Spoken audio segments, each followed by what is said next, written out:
limit it to 10 minutes, hopefully. Martin, could you put the PP up, PowerPoint? Okay, I can't see it. There we go. Okay, this is the actual presentation that I gave to the Board of County Commissioners last month in defense of our parcels. And I just wanted to kind of give it some finality so everyone up here knows exactly where we are and people in the audience know exactly how things turned out. So these are the parcels. Actually, I started by saying today marks the end of a long journey that started over 2 years ago with Brittany Piersma and Brad Cornell of the Audubon of the Western Everglades and myself, identifying the 3 most conservation-worthy and at-risk parcels of land on Marco Island. The 4 parcels in front of you today are all that remain of the 30 original that made it through the rigorous Conservation Collier land acquisition A-list ranking and your, meaning the BCC, approval. Let me take you on a little tour of these properties. So there's properties down here. These 2 are Agua Colina, and this yellow line just indicates that they're on a canal. This is the existing Otter Mound Preserve. This is the newly completed multi-use path, which goes all the way up, all the way out to Collier Boulevard. This is the multi-use path along Winterberry. The other parcels that were for acquisition are here by Publix and here midway down. And I'm affectionately calling this the Gopher Tortoise Trail. We'll talk about that in a minute. Okay, these southern parcels you can see are on Indian Hill and Inlet. This is the... Caxambas. I'm sorry, Caxambas, thank you. This is the South Terra property, and then the next one is the Agua Colina property. And what makes them unique is, number one, they're the only 2 properties that have both canal access and paved city road access, which makes them real desirable from a conservation point of view, because a big part of what Conservation Collier does is spend money up front to make their parcels accessible to the public. One of our big selling points was they're already very accessible. So I call those the southern 2 properties, and as you can see, they're on the southernmost tip of the island. Just for geographical purposes, there's a ridge that extends all the way up here along the island that goes all the way up to by the high school. And this ridge is topographically very unique in that it's high and dry and supports the largest gopher tortoise population in all of Southwest Florida. Maybe Cape Coral competes, but ours survived Hurricane Ian because of their unique elevation and soil composition. We didn't lose any to drowning. So here's the beginning of our Gopher Tortoise Trail. Otter Mound Preserve was the first preserve ever built in Collier County at about $1.5 million over 20 years ago. And one of my big pitches to the Board of County Commissioners for the last 2 years was that, well, that's great, but you haven't spent any money on Marco since, and we've contributed about $34 million. So I kept hammering back at them when they lost track of it. This is the multi-use path that actually, let me go back one. This is Otter Mound right here. They have a parking lot on Addison right there. So you could park your car, go visit Otter Mound, and then walk down this trail, come to the corner and make a right and go all the way up Inlet, all the way up to Publix, or all the way up to Collier Boulevard if you wanted to. And I really want to give a shout out to Public Works, because it's our Public Works, Al Musico's Bike Path Committee, and all the money that was put in by our city to make this 10-foot multi-use path a real attractive feature, trying to sell this to Conservation Collier and the board. Again, I tried to make them cognizant of the fact that this is a major tourist attraction, and it's all set up and ready to go.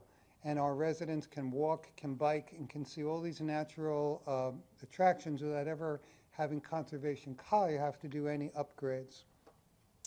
About halfway up, this is the corner of Inlet and Watson. There's a lot, and the only reason I bring this to our attention is this is the most high and dry gopher tortoise filled lot on the island, and it was one of the 30 properties. And when I dug into it and we tried to speak to the owner to see if they wanted to put it up for preservation, we really had a hard time tracking this dude down. He's a multi-billionaire who is the founder of 3 international conservation groups, and I just couldn't get through his protective layer of, security and chief of staff and all this. We finally got to him, and he said, "Don't worry about it. This is in trust, Fisher Trust. It'll never be built on.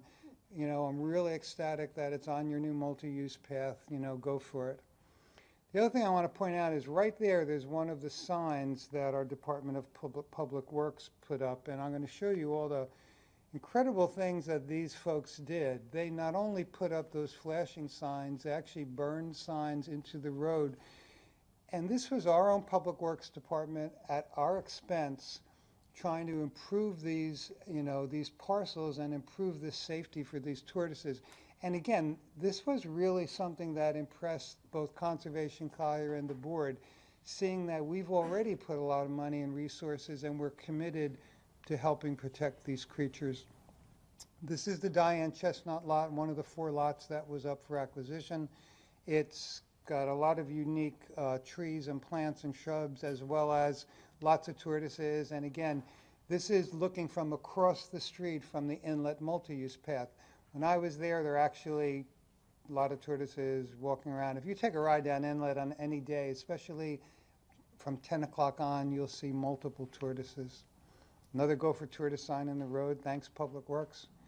And when you get up to Barfield, this is Barfield. This path here is actually the continuation of that multi-use path, which comes all the way up inlet, dead ends at South Barfield, and then comes all the way up Barfield. Now this was listed as a single parcel, but it's actually 4 contiguous lots. Publix is right here, and there's an an eagle's nest here, which is one of the remaining eagle's nests on the island. Incredible value here from a conservation point of view. Here's our Public Works people again, putting in these signs, which actually are fed by solar power and flash at night. And if you've driven down South Barfield, you've seen those. I just wanted to point out this fence, because this is the next thing. We got permission from the owners of this lot when they nominated it for acquisition. This is commercial, 4 commercial lots back to back. They were one of the properties that were my 30 to go out and talk to these people about. And when I approached the realtor, I said, "You ever hear of Conservation Collier?" He said, "No, what is it?" I said, it's a conservation program where we will appraise your lots and we'll give you market value if you're willing to preserve them and not sell them to commercial enterprises." And he was thrilled. And he went out, he had never heard of it, he talked to his owners, and the owner said, "Great, if we could preserve these lots instead of having them built on, go for it." And they stuck in there for 2 years. They could have easily sold those properties over 2 years, but they hung in there, and they got $100,000 less than the final appraised value, and they were pretty happy. But they give us permission, and I say us, Audubon and a group of volunteers, to put this fence up.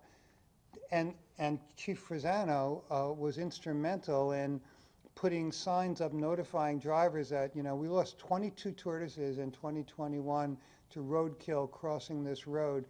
And after we put that fence up the next year, we lost just 5. I want to give a big shout out to the chief. This is our chief with Brittany Pierce from Audubon undergoing a training for code enforcement. This is Ira, and I forget who this code enforcement guy is, but the chief has been a super big supporter of conservation efforts. She's gotten her whole code enforcement staff and I think a couple of sworn officers to take some of these trainings so they're well aware of what the risks are to the tortoises and the owls and all the other creatures. She actually got a big kick out of being there that day. I can be a witness to that. And just to give you an example of those lots that border Publix, these are all gopher tortoise burrows, documented gopher tortoise burrows. Here are the owls. Gee, why do I keep calling them owls? They are eagles. This is me a year and 21 pounds heavier with Brittany, and this is the volunteers. We actually got a dude who brought a ditch witch out, and that whole day we spent, in one day, we put up this whole fence. I picked up the materials in my truck, Audubon, got them donated, and as you can see, this is South Barfield. Since we put this up, 5 tortoises the next year. And this is just Brittany with a group of volunteers improving a lot. So I just want to read my final summary, because the results were that the board approved 4 of the 5 lots. The only one they didn't approve was the Agua Colina, which, if I can get all the way back to the beginning.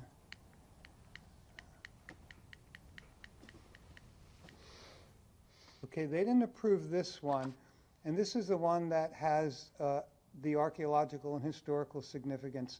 That has 28 human remains that were discovered on a level 1 archaeological dig.